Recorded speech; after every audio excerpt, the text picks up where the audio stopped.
Winning the men's national bodybuilding championship has meant fame, prestige, and admiration. But Shawn Ray is not a man to rest on his laurels. He still sees many challenges in his future and meets them each day with a dedicated routine. Shawn's strict regimen begins with an early breakfast. Preferring to eat light before working out, Shawn's morning meal consists either of fruit, an apple or a banana, or oatmeal, and his beverage is coffee. Throughout his training, he's found that working out on a semi-empty stomach helps burn body fat more productively. For maximum results, Shawn has chosen to split his daily regimen into 2 bodybuilding sessions. The first begins at 6 a.m. It'll be a heavy workout in which he concentrates on the larger muscle groups. The equipment Shawn uses is mostly barbells and dumbbells. But 2 to 3 weeks before a major competition, Shawn will use the cable machines to isolate and better define his muscles. This morning workout usually lasts no longer than an hour. During the school week, Shawn works out at Bulldog's gym with owner-trainer Tim Snyder. The two have known each other since the early days of Shawn's bodybuilding career. In fact, Shawn's first competition was won by Snyder, but the 17-year-old Ray had only been training for 5 months. And a week later, Shawn got revenge by beating Tim out for the California Cup. I'm the only professional here, and actually the only guy that has competed on the national level inside of it, as far as competition. But we have a lot of guys here in this gym that have the desire to one day compete at that level. And with that kind of electricity floating around in the gym, nobody bothers anybody, and everybody's patting on the back and encouraging you. After his morning workout, Shawn heads for school. Now, the only thing that rivals his intense dedication to the sport of bodybuilding is his commitment to obtaining a sound, well-rounded education. None of us are exempt from getting in a car accident or pulling muscles in the gym, or you know, there's all kind of ways you can get injured that would take you away from your bodybuilding career and just shatter your dreams. But one thing they can't take away from you is a sound mind and a good education. Shawn attends Cal State Fullerton, where he's majoring in social psychology. And with his strict training program, how does he find time to even keep up with his studies? Well, Shawn finds the time because he believes that it's important that he complement his bodybuilding with intelligence.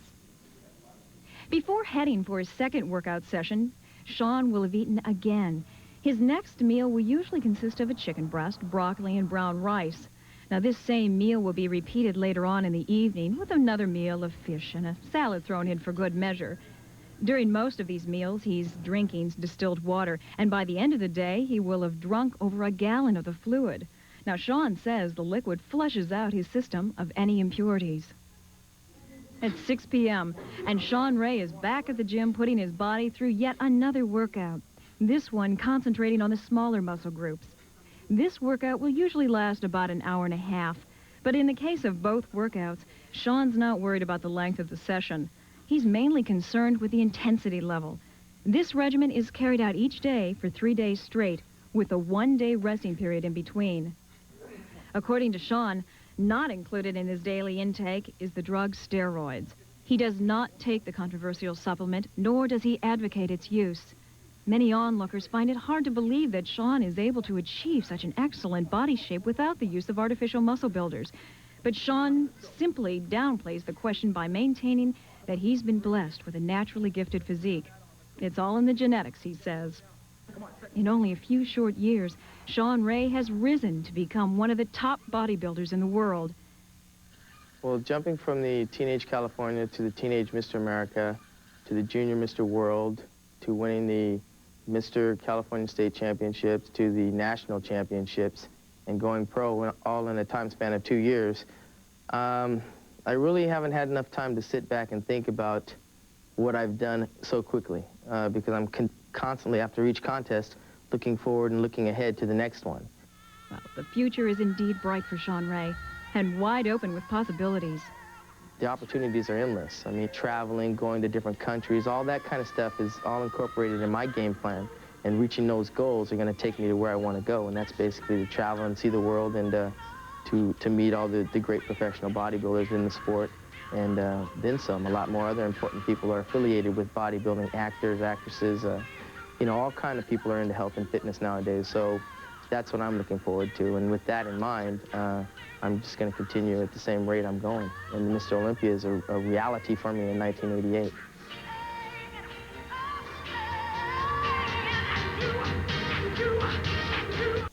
If California champion Tom Touchstone is any indication of what sound eating can do for a body, I start eating correctly right now. Well, maybe a little more correctly. Yeah. His knowledge of good foods and eating habits include the total array of proteins making the foodstuffs that generate muscle tissue. We join Tom today in Campbell, California at the Bread of Life health food market for a thorough introduction of proteins.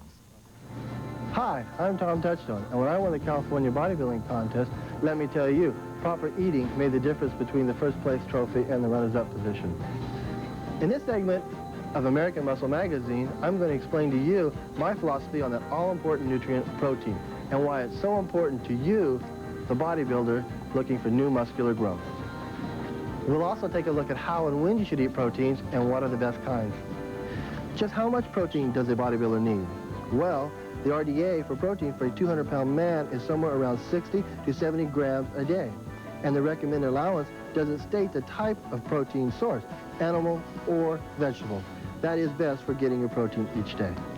I'm in the gym 3 to 4 hours a day tearing down muscle tissue.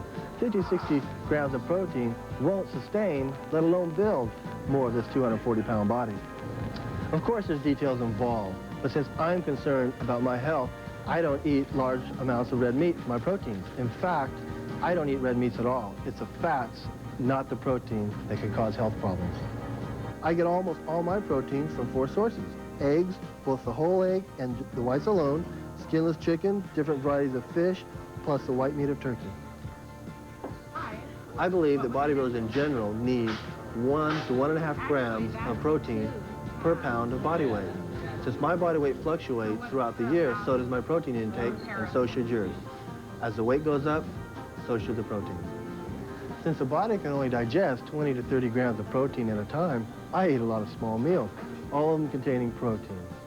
When I'm not actually preparing for a contest, though, eggs make up a big part of my protein.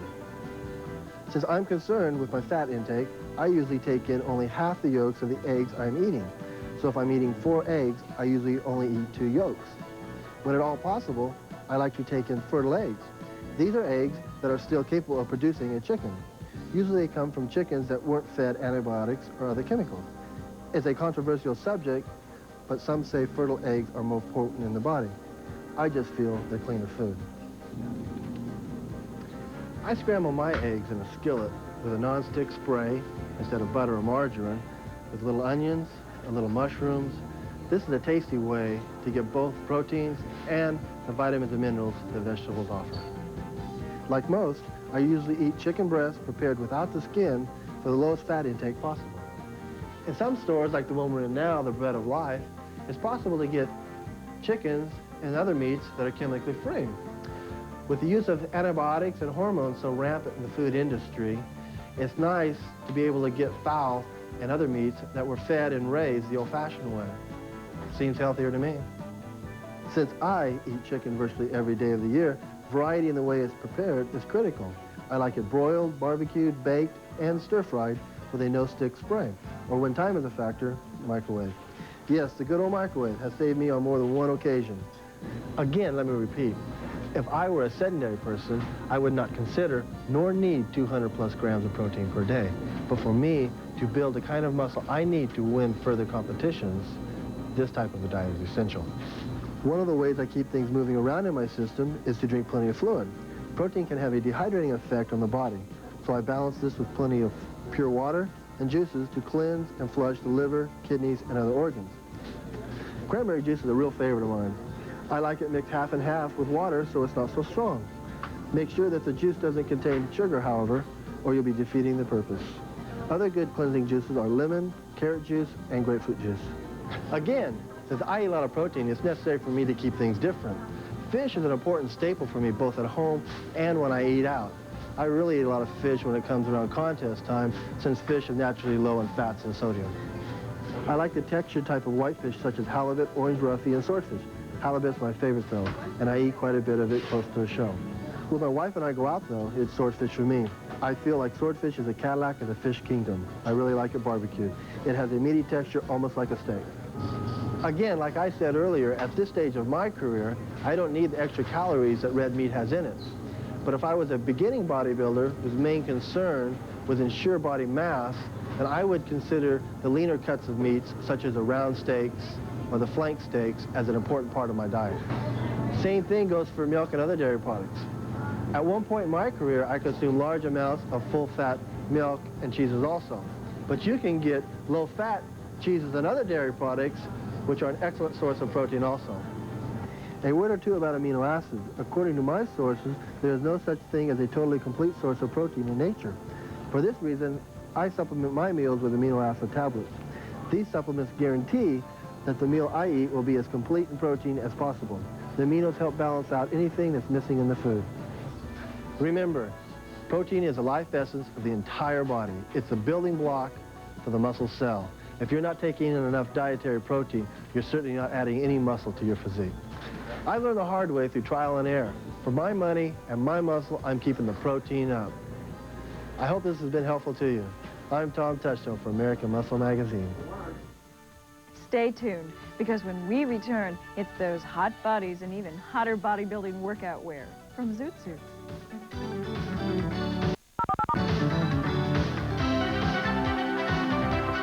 Building bodies need to be adorned in exciting workout wear. Let's face it, why build up your body if they can't be seen at its best? Well, today we present the Zoot Suit collection of women's mix and match, color-coordinated line of modular swim, aerobic, and active wear. Every comfortable and versatile fashion item is designed to work together. So let your imagination run wild and create your own personal fashion statements.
Competitions around the country for your review. However, like a lot of outdoor sports, in the fall and winter months, there's a lull in all bodybuilding contests. More bodybuilders spend their time bulking up, that is, gaining size and strength for the next competitive season. However, the few events listed here are all well attended by both contestants and fans. In fact, the Ironman in Southern California has been held the first weekend of December for over 20 years and sometimes introduces new California stars. Other events we'll be covering next season is the Niagara Falls Amateur Grand Prix, which is promised by its promoters to be the largest national level contest to be held next year. The weekend will also feature one of the most hotly contested professional men's event of the year, And with over $15,000 worth of prize money up for grabs, you can expect the most awesome physiques in the world today scheduling their training regiments for May 6th and 7th in Niagara Falls, New York. Also on April 23rd, the NPC Junior USA Championships from Raleigh, North Carolina, which should field some of the country's greatest amateurs since it is the first major national level event of the year and just may be the best of the 1988 season. We'll be there to cover it too. Each month, we get inquiries on how to reach your favorite bodybuilding stars, including those featured on American Muscle magazine. We will forward your mail at no cost. Just address it to the bodybuilder of your choice in care of ESPN, American Muscle magazine, Box 40, Rosemead, California, 91770. Also, we welcome your suggestions to what you want to see each month on American Muscle magazine. And finally, may we suggest you read Iron Man Magazine, one of the sport's best monthly journals featuring bodybuilding with an in-depth, serious approach. Get your own free copy to review by calling 1-800-852-0852. We'll be right back with previews from our next show, our special Hawaiian Paradise bodybuilding vacation.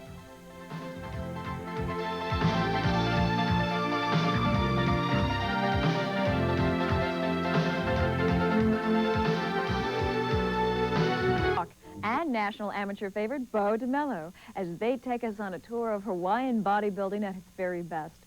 You'll see them train at some of Oahu's best bodybuilding gyms. Learn about Hawaiian bodybuilding nutrition aboard the largest sailing catamaran in the world. Then to the Paradise Cup Championships, where the very best of island bodybuilding contestants vie for the most coveted title in Hawaii. And Hawaiian fashion that complements both the bodybuilders and the beautiful Pacific landscape. Even body surfing at famed Sandy Beach. Well, at least they tried to match the locals on this one. And it'll be lots of fun, all with a sense of paradise in the warm Hawaiian Islands, here on American Muscle magazine. We'll see you next month.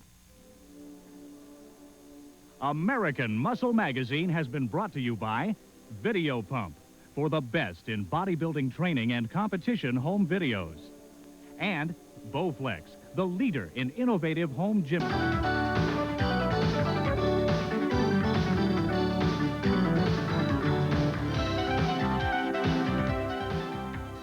Sponsored by Sports Star, Health and Fitness, the choice of champions.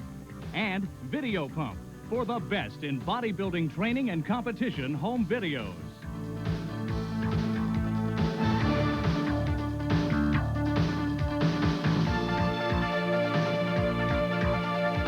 Hi, Mr. Britain, Simon Lancaster here with another Sports Star challenge. When was the last time you were confused about which nutritional supplements to take? Find out for yourself while Sports Star is the choice of champions. There is no comparison. Ask for Sports Star at your local health food store or call 1-800-255-7557. Accept the challenge. Welcome back.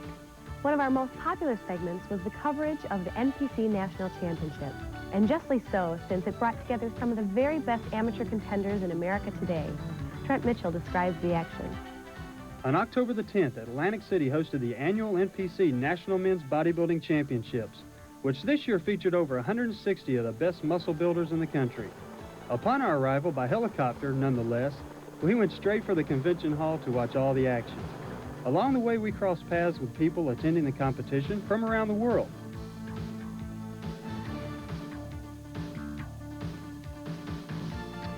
But come dusk, it was time for the event of the year, an American amateur bodybuilding. Upon entering the hall, we first went to the pump-up room where all the athletes were preparing to hit the stage. The favorite was California champion Sean Ray. He had just finished competing in May, so preparing again for such a big event was quite a chore. And Daryl Stafford, who was featured earlier in our show. Daryl had just finished second place at the USA in July. Everyone was getting ready, and some were even trying to psych the other guys out. A common practice backstage at most contests. Hey, but at this level, you gotta be ready for anything. Starting off the contest was Robert Enriquez, a dynamic bantamweight winner who weighed under 145 pounds. Robert packed a lot of muscle on his 5'2" frame and should move up the weight class next year to the lightweights. His structure would be perfect for additional muscle mass. In the lightweights was Smokey Pierce, who himself was a bantamweight last year. Smokey trains at the Spectrum Fitness Center in Riverside, California, and has great potential as a lightweight, but needed to become a little harder and more cut, and probably will be by this time next year.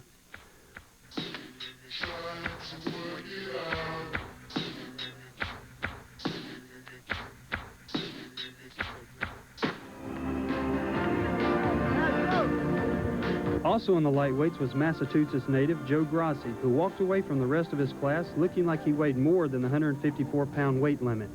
He trains and owns the Gold's Gym in Everett, so training full-time is a true profession for Joe. At his gym is that huge teenager, Paul DeMayo, that we featured a couple of months ago. We'll be anxious to see how Joe does now on the international level.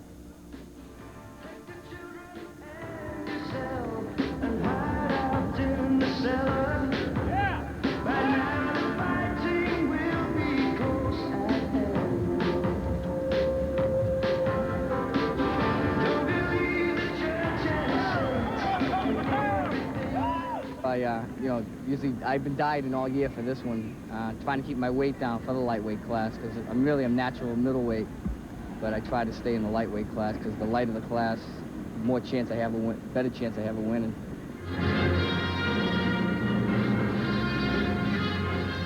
In the middleweight division was a sensation from Phoenix, Arizona, Vinnie Comerford. Last month we featured Vinnie at the Bodybuilding Expo where he weighed 185 pounds. At the Nationals, he stole his division at 176 pounds, the class limit. He was such an overwhelming favorite that head judge Jim Mannion placed him behind the rest of the guys in his class at prejudging because it was kind of obvious who won.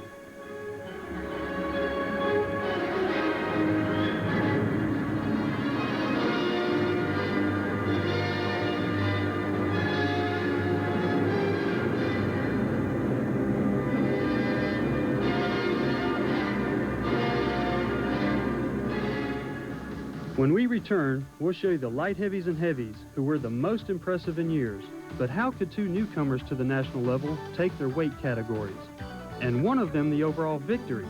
Stay tuned and you'll see for yourself.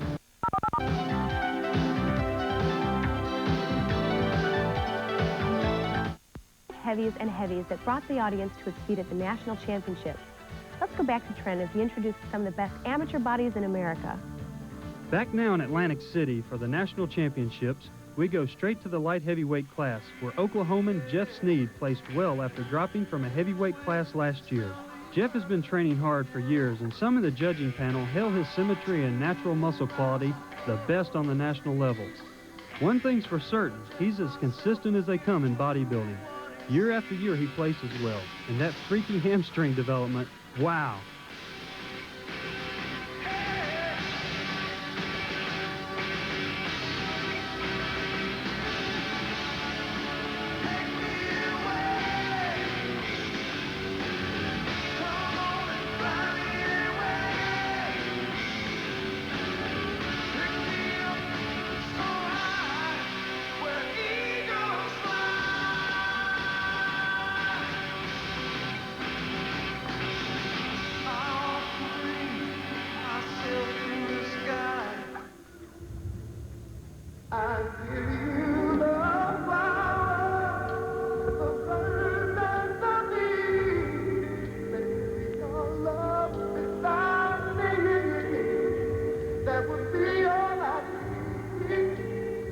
Vince Taylor from Maryland has lived in Germany for over 7 years now and finds that training there is more conducive than in the States. At 32 years of age, Vince just enjoys training for the fun of it, but the fun earned him 4th place honors. This world for man, I would make you what you with well control. You could have it. Bodybuilding has two sides. On the positive side, I guess I can say for me, bodybuilding has given me more of a sense of direction. If you can excel in a sport, I was always active in high school and after high school. it was lost because I had nothing else to do outside of major sports. Getting into bodybuilding was like something that I needed to do to fulfill a sport dream. I can recall myself sleeping at nights and thinking of a dream, always at my last high school football game or going to the last pass, or it's like you never, you want to change so much in your high school days that you can't go back. So it's like me doing something now to get another drive at changing something. And this is positive, very positive for me. Darryl Stafford is always a favorite with symmetry and size that standing alone looks like a 6-foot 5-inch giant. But remember, Darryl, who we featured earlier in this month's show, is only 5 foot 7 inches and weighs in at the maximum 198 pounds allowed for his class. Darryl was in the best condition ever and seemed to have found the right diet and training combination this time around.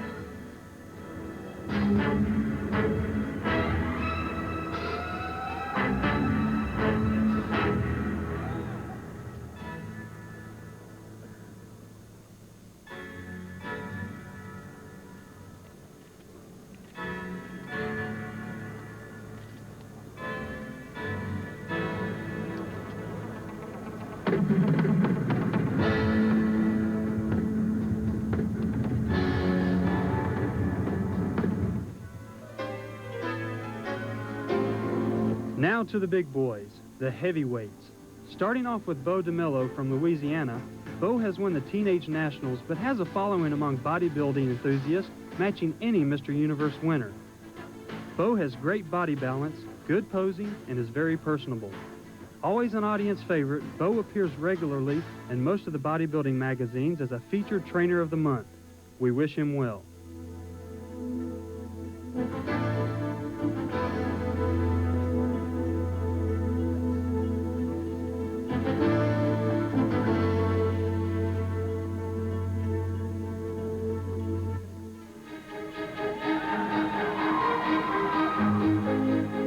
Troy Zucolato from Riverside, California is another champ hailing from Spectrum Fitness Center.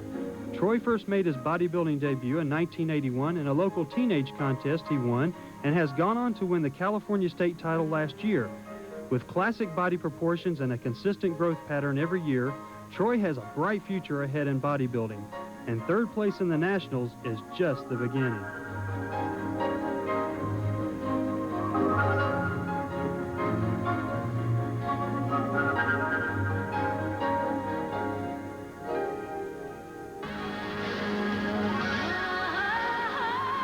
Poor sports or not, all of these guys have worked hard and certainly are worthy of recognition. But the most attention went to Phil Hill of Trenton, New Jersey. If you thought Vinnie Comerford was thick, consider that Phil stands a mere 5 foot 7 inches, but rolled on stage at 228 pounds. Absolutely incredible. Last year, Phil placed well at the AAU Mr. America, but this time around, he swept the top honors in the heavies. Isn't just a lot of people have the mistake or under the misconception and myth that bodybuilding is totally weightlifting in the gym, sweating, big non-thinking athletes. These athletes are systematic machines. They're incorporating a lot of techniques into their training. First thing they incorporate is the word fitness. A bodybuilder is very fit, and you get fit from the inside out. With your diet, your running, your jogging, your weightlifting, you incorporate it all into being a bodybuilder. Don't mistake the word bodybuilding. The bodybuilding and weightlifting aren't synonymous, because bodybuilding means building the body, building the mind, building everything from the inside out. So you do a little jogging, you do a little swimming, you do a little aerobics, do everything to incorporate yourself. Total fitness, total health. You have to have cardiorespiratory fitness, which is your heart and lungs. And so bodybuilding isn't just weightlifting.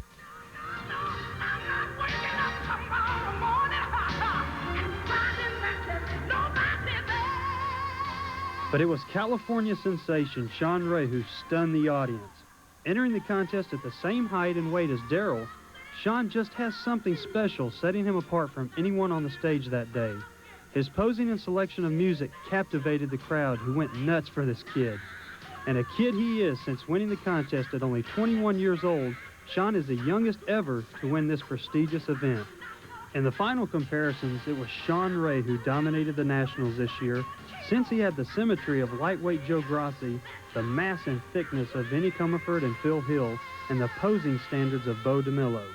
He is a well-educated athlete and has ambitions for future successes in and outside of bodybuilding. Well, 10 years from now, hopefully I'll be finished with this and sitting behind a desk doing a white-collar job. I don't know, really, that's too far in advance. I'll be, I'll still be young even then, 10 years from now, but hopefully I'll have, some of the finer things in life that everybody works for, a house and, possible wife and kid or something like that. But really I want some stability in my life, and bodybuilding is moving towards stabilizing a career, but it's really based on the individual and what you make of it. It's what you get from it. It's not like any other professional sport where you got a set salary and you got benefits and insurance and stuff like that. It hasn't progressed that far. Bodybuilding is still a young sport. So hopefully 10 years from now, I will have gotten from bodybuilding what I put into it.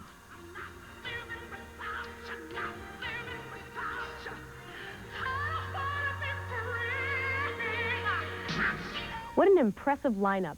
Where do these guys come from?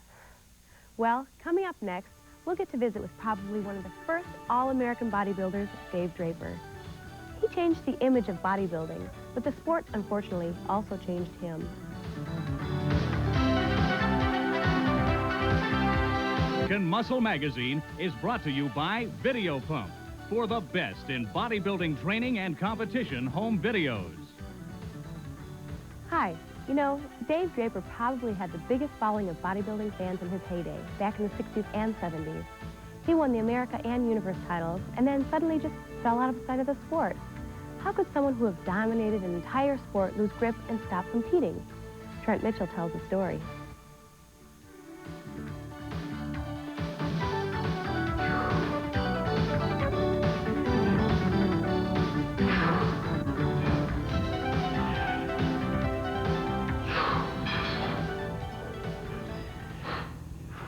To the modern bodybuilder, winning the Mr. America title would mean prestige, status, and income from seminars and endorsements. But in 1965, when Dave Draper won the title, bodybuilding was looked upon as a freak show, with only a small subculture of hardcore bodybuilders understanding or caring what the Mr. America title really meant. In those days, it wasn't recognized by the public with great respect or admiration. I was pleased amongst that group of people that participated in a small group of people that were in bodybuilding. This is 20-some years ago. I won Mr. America in 1965. There was that sense of glory with it then, but amongst the public, I felt a self-consciousness and an embarrassment, being a large person, and people would notice me in crowds and have unkind things to say rather than encouraging things to say. And yet Dave did benefit from the publicity. After winning the Mr. Universe title in 1966, he secured a co-starring role in the film Don't Make Waves with Tony Curtis. His performance led to a contract with MGM and roles in television shows such as The Monkees and the Beverly Hillbillies. But Dave was growing deeply disenchanted with Hollywood and its sometimes superficiality. This, of course, was years before such roles as Rambo and Commando brought muscle men to the screen in a positive, heroic light. Bodybuilding wasn't such a term as it is right now. Now it's a very popular term. Then you were a guy who lifted weights, or a more popular term in those days, back in the 60s, was a musclehead. And that was not so much fun to live with and to deal with. And the parts that were available to you through Hollywood were parts that portrayed you as a musclehead, not a heroic image such as the Commando or a Rambo. By nature a shy, independent person, Dave started bodybuilding at 12 years of age, being too small for football and other team sports. So he found solace in the hard and instant gratification of training with weights. By the time I was 15 and 16, I noticed that there was some development taking, that I had shoulders, and I was getting remarks from my wrestling coach in high school and from just my mates and peers. And then I started to notice by 17 that there was definitely a broadening of the shoulders and a narrowing of the hips, and that this was, I started to appreciate this, and this motivated me to just continue it, never having an aspiration to go for any competition, still not having seen the magazines or aware of the giants of that day. Needing to escape the fast-lane lifestyle of Los Angeles and Hollywood, Dave moved to scenic Santa Cruz, a small artistic town nestled next to the stunning Pacific. Moving to a small town did not allow Dave to escape his own demons, though.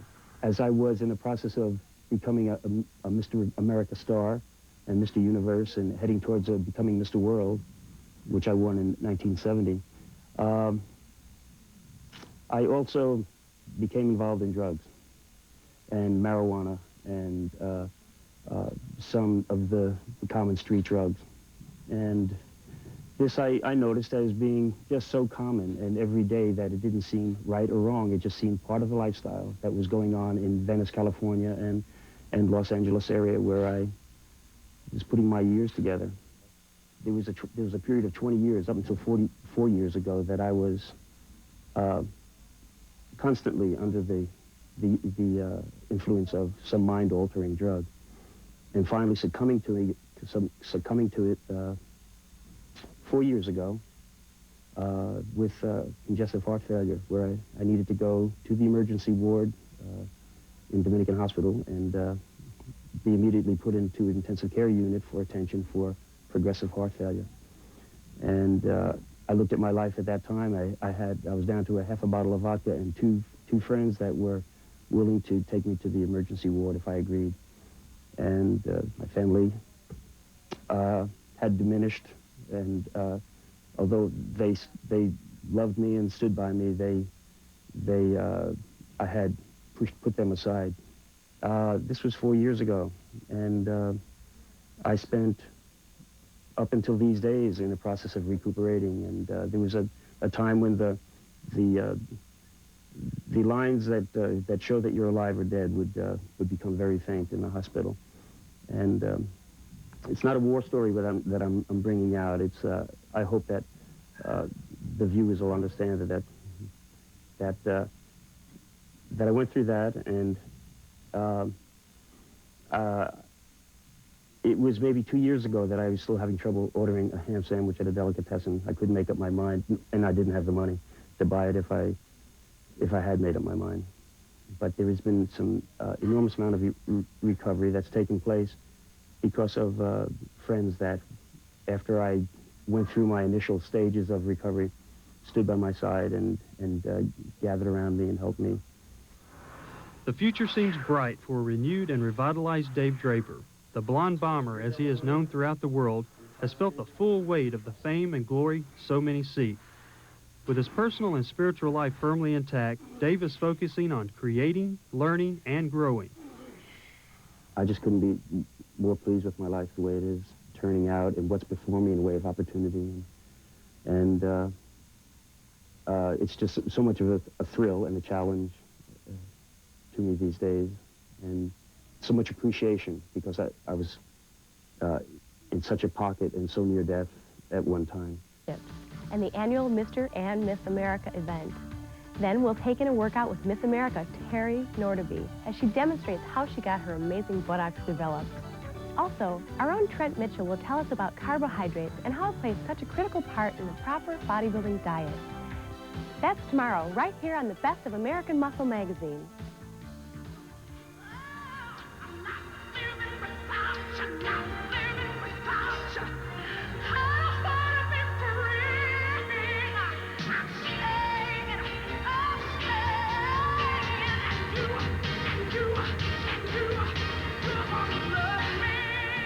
The Best of American Muscle magazine has been brought to you by Sports Star Health and Fitness, the choice of champions, and by Video Pump, for the best in bodybuilding training and competition home videos. The Best of American Muscle magazine is produced for ESPN by American Sports Network. We'll see you tomorrow here on the Best of American Muscle magazine.